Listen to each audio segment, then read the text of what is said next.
자살은 너무 자연스러운 일이라 첫 번째 자료를 찾을 수가 없습니다. 기록된 바로는 기원전 4000년 이집트의 시에도 자살 충동 이야기가 있다고 합니다만 제가 못 찾았으므로 패스합시다. 다만 한국에서 가장 오래된 자살한 인물에 대한 기록은 호동왕자입니다. 네, 낭랑공주와 호동왕자의 그 호동왕자가 맞아요. 물론 그 이전인 기원 후 9년에 유리명왕의 아들 해명태자가 유리명왕에게 자살을 하라는 명령을 듣고 창을 땅에 꽂고 말을 타고 달리다가 창에 몸을 던져서 자살을 한 기록이 있지만 유리명왕이 꾸준히 해명태자를 암살하려는 시도가 있었기 때문에 해명태자가 아버지에게 암살당한 것으로 추측됩니다. 낭랑공주와 호동왕자 이야기를 모르시는 분들을 위해 간략히 설명드리면 낭랑왕 체리가 호동왕자를 낭랑공주와 결혼시켰는데 호동왕자가 낭랑공주에게 북을 찍고 나팔을 부수라는 밀정을 보냅니다. 낭랑공주는 이 말을 듣고 외적이 침입하며 울리는 경계 시스템을 망가뜨리고 호동왕자는 낭랑국을 정벌하게 됩니다. 그리고 낭랑공주는 아버지인 체리에게 죽습니다. 어릴 때는 무슨 동화처럼 읽었는데 지금 생각해보니까 제정신이 아니네요. 아무튼 이런 사랑을 이용한 흉악한 관계로 최신 낭랑국을 정벌한 호동왕자는 서서히 명성이 높아졌고 그가 태자가 될까봐 두려워한 대무신왕의 왕비 즉 호동왕자의 계모가 그에게 누명을 씌우는 등 모함을 하자 내가 만일 변명을 하면 어머니를 모욕하고 아버지를 걱정시키는 것이라며 자결합니다. 관계로 명성을 쌓은 호동왕자가 관계로 사망을 하는 내용이니 역사는 역시 드라마네요. 역사에 전해져 내려오는 자살들은 아름답게 미화된 경우가 많습니다. 자결이란 표현도 많이 쓰죠. 실제로도 고대 헬레니즘 시대 그리스에서는 명예를 위한 자살이 권장되기도 했습니다. 심지어는 정부에서 자살을 허가도 해줬는데 자살이 허가되면 그 시민에게 햄록이라는 독당근, 극약을 처방해줬죠. 참고로 소크라테스도 이거 먹고 죽었습니다. 이렇게 그리스 시민의 자살은 명예를 지키기 위한 수단으로 많이 쓰였고 심지어는 가난이 살려도 치욕스럽게 죽지 않겠다는 의지로 보았습니다. 이런 풍토는 로마 시대까지 지속되었죠. 하지만 죽음은 공평하지 않습니다. 부유층은 자살을 해도 되지만 노예는 하면 안 되었죠. 노예는 주인의 허락 없이 자살하면 재산 손괴이기 때문이에요. 저는 이런 생각을 했습니다. 자살을 막는 이유는 생산 가능 인구를 잃기 싫어서는 아닐까? 그리스의 시민들은 생산 인구가 아니었죠. 로마 귀족들도 소비만 하는 계층이었고요. 부유층, 귀족층의 자살은 명예롭고 낭만적인 무언가로 포장되었지만 서민들은 죽음조차도 허락을 받고 죽어야 했습니다. 중세시대로 넘어가서 극히 대다수의 인구가 농노가 되고 그때부터는 자살이 거의 죄악시되는 것으로 보아 죽음을 선택하는 일도 권력이 있어야 할 수 있는 것은 아닌가 싶네요. 중세 유럽에서 자살은 범죄였습니다. 물론 모든 정상적인 종교들은 자살을 금기시하지만 기독교에서는 특히 자살을 한 사람은 지옥에 간다고 할 정도로 거부했어요. 단테의 신곡을 보면 자살을 한 사람은 지옥의 가장 깊은 곳에 박혀서 육신을 버린 죄로 나무로 변해서 평생 스스로의 육신을 매달고 살아야 합니다. 중세시대에는 기독교가 사회를 지배했기 때문에 자살을 범죄로 취급했죠. 자살에 성공한 사람은 시체를 훼손했고 자살에 실패한 자살 미수자들은 감옥에 집어넣었습니다. 하지만 자살을 엄격히 금한받으면 자살자는 의외로 많았습니다. 애초에 안 많았으면 금지할 이유가 뭐겠습니까? 심지어는 종교 지도자들, 기독교 신자들이 수도원에서 자살하는 경우도 많았죠. 사실 자살이 범죄라는 이야기는 현대 기준으로 보면 좀 웃긴 이야기입니다. 자살 미수를 처벌한다고 하면 더 확실하게 죽으려고 하지 않겠어요? 그리고 요즘은 사후 세계에 대한 공포가 적어서 시체를 훼손한다 같은 협박은 통하지 않습니다. 그래서 현대 대부분의 세속 국가들은 자살을 처벌하지 않고 있습니다. 이야기를 좀 돌려서 동양으로 돌아옵시다. 한국은 유교적 문화가 강해서 자살을 절대 좋게 보지 않았습니다. 개똥밭에 굴러도 이승이 났다는 얘기가 전해져 오는 나라 아니겠어요? 덕분에 조선 남성들의 자살은 멸시당하는 경우가 많았습니다. 기록에 곤장을 맞던 중 칼을 빼들고 자살을 하려고 한 남성을 보고 관료들이 저놈 저 도끼 가득한 것 좀 봐. 사형시켜 마땅해 라고 말한 내용이 있습니다. 와중에 사형은 면책되었는데요. 그 이유가 더 웃깁니다. 그가 자살을 하려고 한 행위를 무식한 상놈의 짓이라고 생각했기 때문이에요. 심지어 자신의 아내가 강간을 당해서 분통이 터져서 자살한 이경증이라는 사내를 보고 차라리 강간한 이를 칼로 찔러 죽이지 부질없이 자살을 했다고 혀를 찬 기록도 있습니다. 즉 조선 남성의 자살은 유약한 짓 혹은 못난 짓으로 결론 지어졌죠. 물론 충이나 효, 인의를 지키려고 자살한 경우는 존중받긴 했습니다만 충신의 자살은 끝까지 싸우다 죽은 타살보다 아래급으로 취급받았습니다. 즉 조선에서는 아무리 사연이 있어도 자살은 권장받는 방법이 아니었죠. 그럼 조선 여성은 어땠을까요? 조선에서는 남성보다 여성의 자살이 훨씬 많았습니다. 물론 자살에 호의적이지 않았던 조선인지라 대부분 저평가받았지만 남성의 자살보다는 좀 더 호의적으로 보았죠. 남성들이 충이나 효 때문에 자살을 택했다면 여성들은 열이라는 것을 위해 자살을 많이 했습니다. 이 열이라는 것이 뭐냐면 남편에게 정성을 쏟는 것인데 보통은 남편이 죽으면 따라 죽는 사람들을 보고 열녀라고 많이 불렀습니다. 조선 여성들은 재혼하면 재혼한 여성의 자손들은 관직이 오를 수 없었고 한 가문에 열녀가 배출되면 그 가문과 마을에 혜택이 돌아가는데 그 덕분에 조선 여성 특히 과부의 자살은 자살이 아니었습니다. 사회적으로 강요된 타살일 때가 많았죠. 심지어는 진짜 타살인 경우도 있었는데 가문의 사람들이 과부가 된 형수나 제수를 핍박하여 자살하게 만들고 열녀문을 세워달라고 청하는 경우도 있었습니다. 열녀는 생명을 위협받는 치공간에서 생명을 희생하면서까지 남편에게 자발적으로 종속되는 여성을 의미한 것이니 지금 보면 열녀가 뭔가 싶네요. 그 남편에게 복종하는 명예를 위해 하는 자살이 권장되자 사회적으로 남편을 따라 죽으라고 내몰린 많은 조선 과부들의 사회적 타살, 그것이 열녀문의 의미 아니었을까요?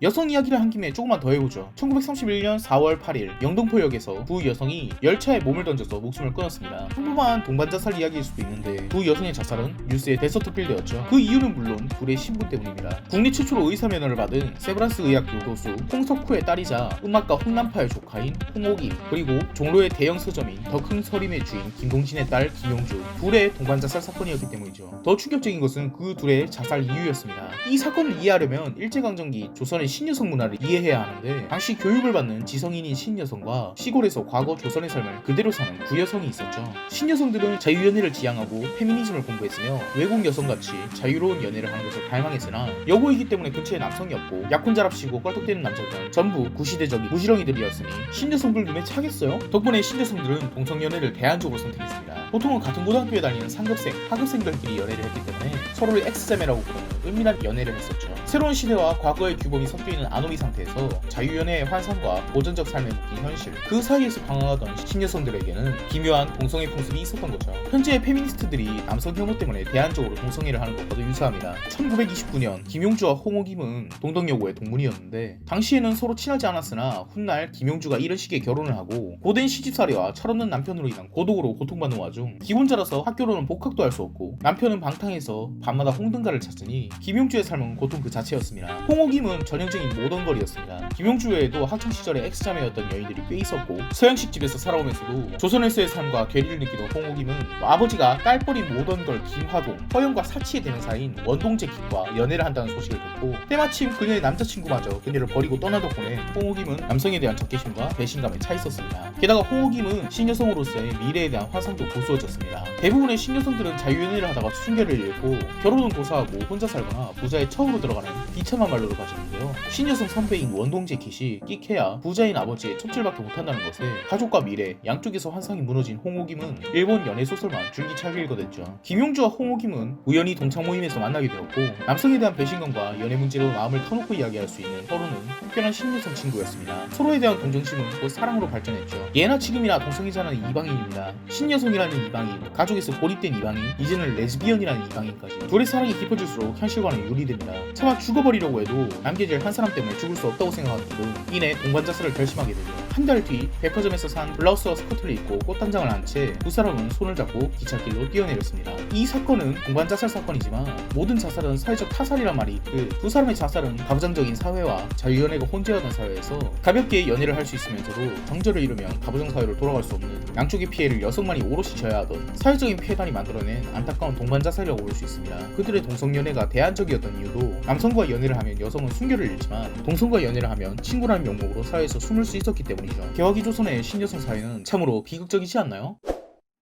너무 서민 얘기만 했으니 지배자에 대한 이야기도 합시다. 권력을 잃은 자는 모두 축출되기 마련입니다. 그리고 그 축출을 두려워해서 자살을 선택하는 지배자들은 수도 없이 많죠. 가장 많이 알려진 사람이 바로 히틀러겠죠? 히틀러는 패전의 기색이 높아지자 많은 피해 망상들을 했습니다. 모스크바의 동물원에 전시될 것이라는 망상부터 시작해서 참고로 옛날 동물원에는 인간도 전시했었습니다. 유태인과 러시아인들이 자신을 희롱할 것이라는 걱정까지. 이런 걱정은 같은 추축국 지도자였던 무솔리니의 사망 이야기를 듣고 더 심각해졌죠. 무솔리니는 죽고 로레토 광장에 거꾸로 매달려서 성난 군중들에게 돌과 침을 맞았습니다. 죽음 이후에 명예 실추가 두려웠던 히틀러는 자신의 유해를 누구에게도 보여주지 않겠다고 다짐하며 히틀러의 부인인 에바 브라운과 함께 음독 자살합니다. 참고로 이 에바 브라운이라는 사람은 살면서 여러 번 자살을 시도했는데 첫 번째 권총 자살 시도는 히틀러와의 사이를 더 돈독하게 만들어줬고 마지막 자살은 패전을 앞둔 독일의 지하 벙커에서 마지막으로 자살 이틀 전 히틀러와의 결혼식을 올리고 저승으로 떠난 신혼여행이 되었죠. 에바 브라운의 자살서만 다루어도 꽤 재밌는 이야기가 나올 거예요.